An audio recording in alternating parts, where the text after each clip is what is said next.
Hey everyone, so I'm going to be doing a review on Ninjago episode 58, Misfortune Rising. So this is another very good episode.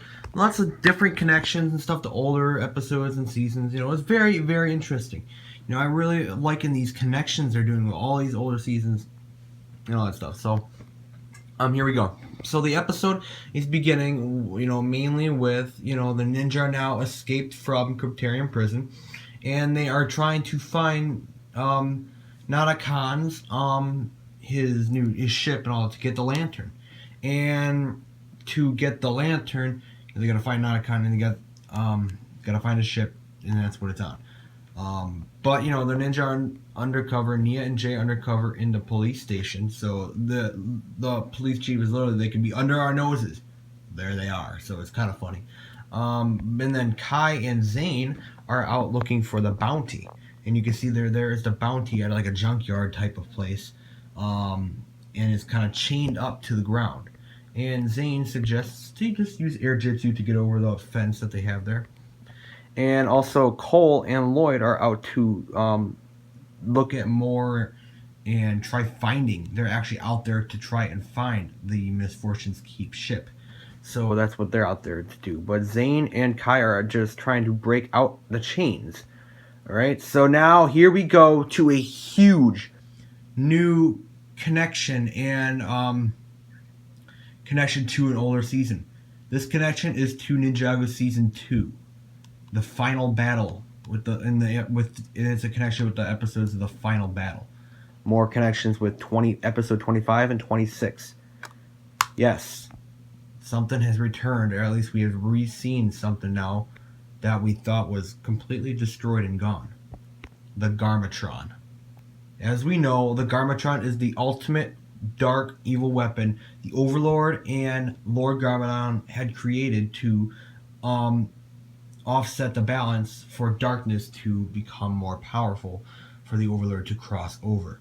And this is a big weapon, vehicle, tank type of thing that was used to do all that, and then end up having the Overlord become his dragon, because he took over Garmatron. But it was used in episode 25 and 26. And we later heard that it was somehow transformed into this huge building that the Overlord and Lloyd fought on. And when Lloyd defeated the Overlord, it just seemed to pop away.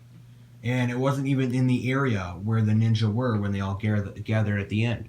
But apparently, somehow, the Garmatron machine survived. And it is still out there in this junkyard type of place. So, it's very, very weird. Could this have some sort of odd connection? Could this vehicle be seen again in a future season or episode? Who knows? But very mysterious to see that. And again, it's from these, like this bandit guy or whatever with his dog.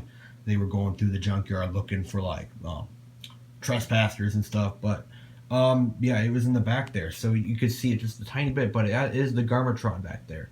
So very, very weird. Okay, let's just move on now. Nada-Khan is trying to come up with a plan on how to find the ninja or get the ninja trapped into his soul, like the Djinn Blade, but the set's called the Djinn Blade. They're calling it more like the Soul Blade or something like that in the show. And they're just trying to come up with some ideas. And Nia and Jay go on a lunch break, and, well, Nia keeps saying that, we are just friends and we're teammates, and that's all they'll ever be. And Jay just keeps getting all mad because, he wishes that he never even saw his future reflection, because now it's got him all thinking about that no matter what. He keeps thinking about it. And he wishes that he never even saw it. So, he said wishes. And guess who comes when you say you wish for something? Jay runs into Nada-Khan. Nada-Khan, he's being being Nada-Khan. I mean, he's just being he's manipulating Jay to start using wishes. And Jay starts to use wishes, and he knows he can't wish for love, but he starts to wish for other things that may help him get Nia. But instead, he ends up wishing that he was never born in the junkyard and all that stuff. And a second later, Nanakon pops away, and the mailman comes by a second later and gives him a letter saying, "Your father has passed away, and now you are rich, and you have all his money." And Jay's all freaked out. He goes to see his parents, Ed and Edna, and he realizes his father is fine. Ed is fine. But his parents tell him that he is adopted, and his real father, they give him like the address or something like that. His real father has died. Has just died. And Jay goes, so Ed and Edna are kind of like his parents anyways, but his birth father, I suppose, is someone else. And Jay goes to his house, and of course this guy is rich. And you want to know why this guy is rich? He's a movie actor. And what movie actor is he? Well, he plays Fritz Donegan. So this is the character that he plays. Again, it's all that stuff. We saw him in the movie on episode 32 or something like that, and Rebooted. And in Tournament of Elements, we also saw it on the screen. So, but he died recently. He just died, so he must have had some accident or something. Who knows? But very weird that he ended up dying. But yeah. So all the Wish did was reveal what was not known. So it didn't actually change anything. It just revealed what was not known. And then Jay starts to discover and look around his house more, and he ends up discovering that he was the actor who played Fritz Donegan. And then he goes into this room, and you could see all the pictures of Jay and Jay's outfit there. This guy had he was it seems like he was looking out for Jay, even though he wasn't really there with him. So interesting to see that there. I don't remember the exact name of him. I just kind of watched the episode, but it did reveal the name. And Jay thought his last name could have been what his last name is, but Jay was adopted, so I think the naming of the child would probably go to Ed and Edna anyways. So I think Jay's name is going to stay the same, like his last name too. We think it's Walker. I think that's what was even said in Rebooted, but I think that's what it still is, since the naming is up to Ed and Edna, I think. Nanakon comes back in, and Jay ends up wishing that he doesn't want to be alone with Nanakon anymore. He's tired of Nanakon, so yeah, just randomly walks by, and she just kind of asked Jay's parents where he was. She goes and sees him, and she says, well, Jay lies and pretends this is his secret hideout as well. And Nia is like, okay, this will be our little secret or something like that. Won't tell anyone about this little hideout, even though it's not really his hideout. But okay, moving on. Nanakon and Sky Pirates are kind of have a run-in with this mountain, and I think a million steps or something like that. I don't remember the exact name of it. Again, it's been long since I've sat down and actually watched the episodes nice and clearly over and over. But it's the tomb. It's the tomb for the Constricti. This is where the Constricti were locked in and all that stuff. So it's very interesting to see that again. And now we're back to pirates once again, flying in the sky, attacking Ninjago. And that's just like Captain Soto did in episode 16. 15. Episode 15, Pirates versus Ninja. And there is Nanakon on, flying his Misfortune's Keep. And now he gets more crew. He went and got more of his crew. You can see the Siren or something like that, her name is. Pirate there, you get that in the Jay's Dragon set.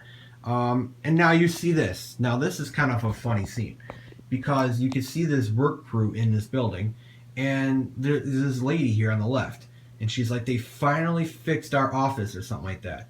And then a second later, Nanakon's crew shoots a cannonball right through the glass and breaks the glass again, and they all run out. Why is this ironic? Because they did the same exact thing happened in episode 15 with Captain Soda's crew. They shot a cannonball right through the glass, and you can see there's the same woman there in the same exact spot almost. Same workplace. So when she said, they shot the cannon through. So when she said they finally fixed their office, that meant from this. So they kind of had a little reference back to episode 15. Pirates versus Ninja is very cool. Also, when the ninja were fighting the balloon, which is this character right here, it reveals that the balloon is able to do spinjitzu. So he must have learned it somehow from someone. But the balloon has learned the ability to do spinjitzu, not air jitsu. That is how Cole and Lloyd actually got away from him. But it does reveal that the balloon is able to do spinjitzu, so it's very interesting. And then, while Kai is running around trying to fight the pirates, Nanakan pops up and brings Kai, looks like the Dark Island. And Ian's, he asks Swish, and Kai just says he wants to go back because, he wants to go back to the battle and the fight. Well, he brings Nanakan is a very picky one, and he gets really specific with his wishes, so he brings him back, all right. Back to in time. He brings him back in time to when his father.